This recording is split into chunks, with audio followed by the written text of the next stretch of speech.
While we were taught to invest in mutual funds and a 401k, there is an entire investing economy that's completely outside that world. I'm not talking about some conspiracy theory. I'm talking about real world assets that are worth trillions of dollars that you were never told even existed. Most people are investing for their retirement, while the elite are trying to invest for ownership, cash flow, and control. The difference between those two approaches is one, you're hoping that you have enough money when you're 65 to retire, and the other is building real wealth starting today. I didn't learn this from some YouTube video or online. I learned this sitting across the table from millionaires and billionaires and asking them how they actually deploy their capital. In the next 20 minutes, I'm going to show you how to do the exact same thing. Let's go. First, we're going to go over the world of markets that you never see. Second, we're going to go over the broken blueprint that you all have been following. And third, we're going to go over the 4 different money classes that the wealthy use to preserve and multiply their money. By the end of this video, you're going to understand why the investing world that you have seen is only a fraction of what's available. You already know what the stock market is. You know what 401ks are, IRAs, mutual funds, ETFs. That is what we call public market investing. Here's the thing. I'm not saying that investing is bad, okay? That's the foundation. That's your floor, and everyone needs to be invested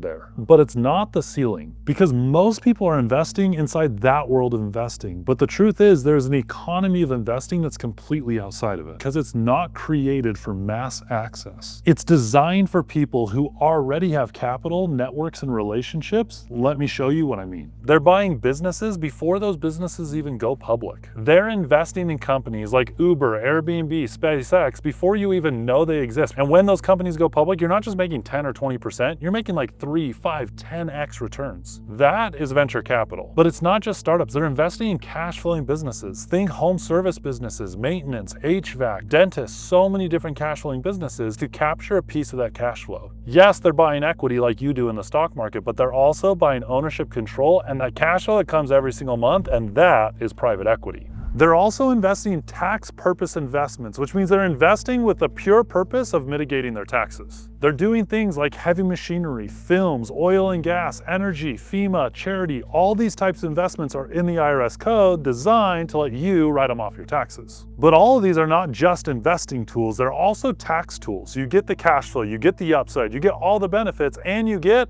massive tax write-offs. Sometimes you can invest as little as $30,000 and write off as much as $300,000. That's a 10-to-1 tax write-off while still investing in something that generates cash flow and gives you that upside. All right, let's talk about the blueprint that we were all handed from the beginning. We were all taught to go to school, to get good grades, to finally get a good job, invest as much as you can, put money in a 401k and index funds, and hope that you can retire at 65. And listen, there's nothing wrong with that, okay? It's safe, it's predictable, it's structured, but here's the problem. It was built for retirement, not for wealth, not for control, and definitely not cash flow. That plan was built back in the 80s and 90s, back when pensions were a thing, but they were starting to die, and corporations had to figure out how they could transition the retirement need from them onto the person and the employee. And that's when the 401k became the default solution. But if your goal is to create real wealth, if you want to access that money before you're 65, you have to have a different blueprint. So why doesn't anyone talk about this blueprint? There's 3 reasons.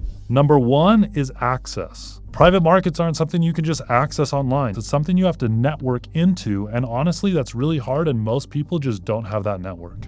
Second reason, minimums. A lot of these deals will require $250,000 even to get access. That's the minimum you can invest, and the truth is that's going to filter out the vast majority of people because they can't write $250,000 checks. But here's the thing, those minimums are starting to come down. The internet changed things, and you will now see minimums at $5,000 and $10,000 when they used to be $100,000 or $250,000. And the third is education. You don't learn about syndications, you don't learn about venture capital, how to mitigate your taxes, or any of that when you're going through school. And so if you don't have a mentor, a network, or someone pulling you in, you'll never see it. Fortunately, I had a mentor that taught me how to get access, showed me how to lower the minimums, and gave me the education I needed so I could actually take advantage of it. I played basketball at BYU, and because of that, I ended up flying around on private jets with people worth hundreds of millions of dollars because they're in the booster group of BYU. At the time, I had no idea what that meant. I was 21 years old. Honestly, I thought I was going to go play professional basketball, and so I was just grateful that I didn't have to fly commercial. But years later, I started my first business. I finally started started to make some money, but I hit a wall. I was making $250,000 and I thought I'd made it. But then my accountant sent me that email and said, you owe $87,000 in taxes, make sure to make your payment. I was devastated. I had to liquidate everything. And that's when I remembered those guys at BYU. And so I reached out and asked if I could go to lunch with one of them. And luckily they said yes. I was living in Idaho, had to get to Utah, drove a 12-hour round trip to make that lunch happen. And I am forever grateful that I did. I ended up doing that 5 times with 5 different millionaires and billionaires. And every single one of them told me the same thing. Braden, you're playing the wrong game. They were using things like private equity, venture capital, large-scale real estate, and they were mitigating their taxes in the most efficient way possible. So after those meetings, I'd go home and plug their numbers into my spreadsheet, and all of a sudden that $250,000 I made was enough money if I just implemented the strategies they had taught me.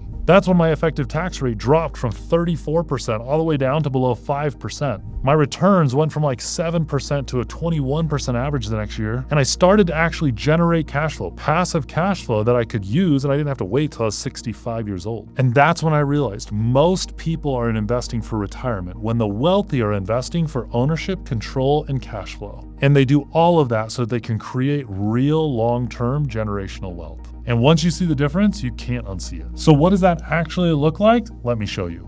Now, this is the part everyone wants to know. What are the actual assets they're using? Okay, I'm gonna go over the 4 assets. What I'm not gonna do though is show you like a step-by-step guide how to invest in them. That's not what this video is for. We're gonna start with the one that blows everyone's minds, tax purpose investments. These are the investments the IRS literally wants you to make. They are in the tax code for a reason because they want you to do it, and as a byproduct, they're gonna give you tax advantages for doing so. The government needs money flowing into specific sectors, okay? They need money in energy, they need money in housing, they need money in specific areas, and so they're going to incentivize you to do exactly that. And the way they incentivize it is we're massive write-offs. So let's say that you want to invest in heavy equipment, okay? You invest $30,000 in heavy equipment. You're going to buy tractors or forklifts or something else. You're going to take that equipment and then you're going to lease it to construction companies. When you buy a $300,000 piece of equipment, you probably only need to put 10% down or about $30,000. But with that $30,000, when you go to write it off, you get to write off the entire purchase price, $300,000. Put $30,000 down, write off $300,000 on your taxes.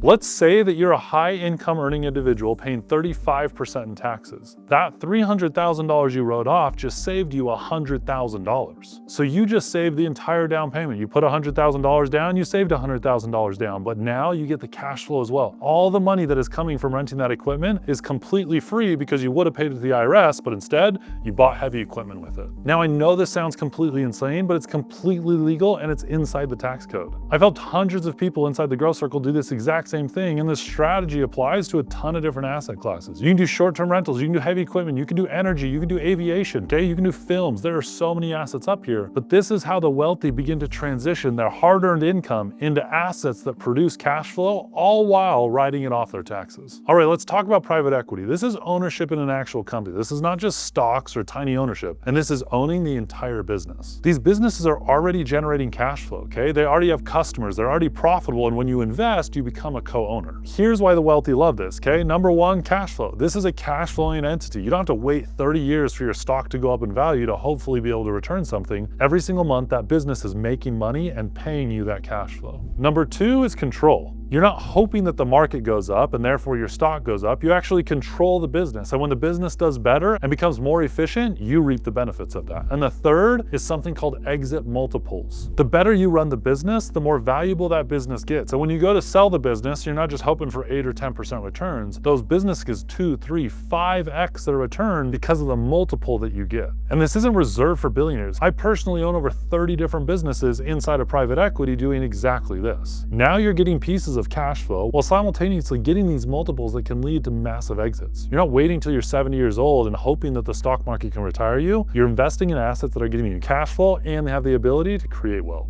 Now let's talk about one of the riskiest and potentially the most profitable investments inside of private markets that you can do, and that's venture capital. Venture capital is when you're investing in companies before they go public. Here's the reality. Most venture capital businesses don't go on to make you those types of returns. The statistic is it's about 10% of companies inside of venture capital that will return that 10 to 50x your investment. And so even if you have 50, 60, 70% of them fail, you still make astronomical amounts of money because of that 10%. It turns in the law of averages. You have one that 100x's and you have 5 or 6 that go to 0, you still are going to get that 25 to 35% annual return because of that single investment. I own over 160 60 different venture-backed companies. It's honestly pretty crazy. We have investments all the way down to $5,000. I've done investments over $1 million. But we're not gambling. We're diversifying in a very specific way, building that portfolio, knowing that it's going to create generational wealth. Now, is this risky? Yes. Should it be 100% of your portfolio? Absolutely not. But should it be part of your portfolio? 100%. It's one of the only asset classes where you can turn $10,000 into $500,000. You just have to be willing to play the long game. Now, last one, let's go large scale real estate. Think 100 unit, 200 unit apartment complexes, industrial buildings, storage units. These are institutional grade assets, but the great part is you don't have to manage it. You get to invest the capital and let the professionals manage the asset because that's what they're best at. And then you get to be hands off and you just get distributions every single quarter and get to rely on all those returns. But there's more to it, okay? Here are the 3 reasons that's so powerful. The first one is depreciation. When you invest in real estate, the IRS allows you to take depreciation. And so even though your building's going up in value, you actually get to write pieces of that building off on your taxes, which saves you money on your taxes. Number 2 is appreciation. We all know real estate appreciates, okay? Every 5, 7, 10 years, over the long haul, real estate is always going to appreciate. So even though you're taking the write-off on your taxes, you get the appreciation of the market inside of real estate. Number 3, cash flow. One of the greatest things on real estate is every single month that rent is due and that rent comes directly to you, even though you don't have to manage it or be the landlord. And number 4 is a really big one, and that's leverage. This is one of the easiest assets to leverage. If you have a $10 million piece of real estate, you only have to put down $1 or $2 million and the bank will finance the rest. But the great part, you get the benefit of all the growth and appreciation on all $10 million. I personally own over 1,000 doors and all of it has been invested through syndications with people on social media. We get all the tax benefits, we get all the cash flow, we get all the appreciation, and we do it together. And this isn't just reserved for the ultra elite. Honestly, it's easier to get into the most single family homes. You can get into real estate syndications for $50,000 or $100,000. All right, let's bring this home. I don't want you to panic and I don't want you to think, oh my gosh, I've been doing it all wrong. Even if you've been investing your 401k, putting money away like you've been taught to, you've built an amazing foundation of retirement that we can build on. That's good, that's the floor. But what I do want you to realize is there is a ceiling above that floor, and that ceiling is made up of asset classes that most people never see, never know exist, and have no idea how to get access to. Now, can you jump into a private equity deal tomorrow? No. Can you invest in venture capital without any knowledge? Probably not a good idea. Can you start building better relationships with people that are already in these rooms? Yes. That's exactly why I built Grow Circle. Grow Circle is not a course, okay? It's not a bunch of videos that you can just watch and forget. It's a community. It's education, it's deal flow, it's access. It's where I bring people together to invest in the same venture capital, private equity, real estate investments that I'm personally investing in. Because I genuinely believe the more people that can build wealth this way, the better. And you're thinking, okay, I want to learn more, I want access, I want to know a better way, then click the link down below in the description. Just remember this, most people are investing for retirement when the wealthy are investing for control, cash flow, and ownership. And now that you know the difference, you can't unsee it. Thanks for watching, and I'll see you on the next one.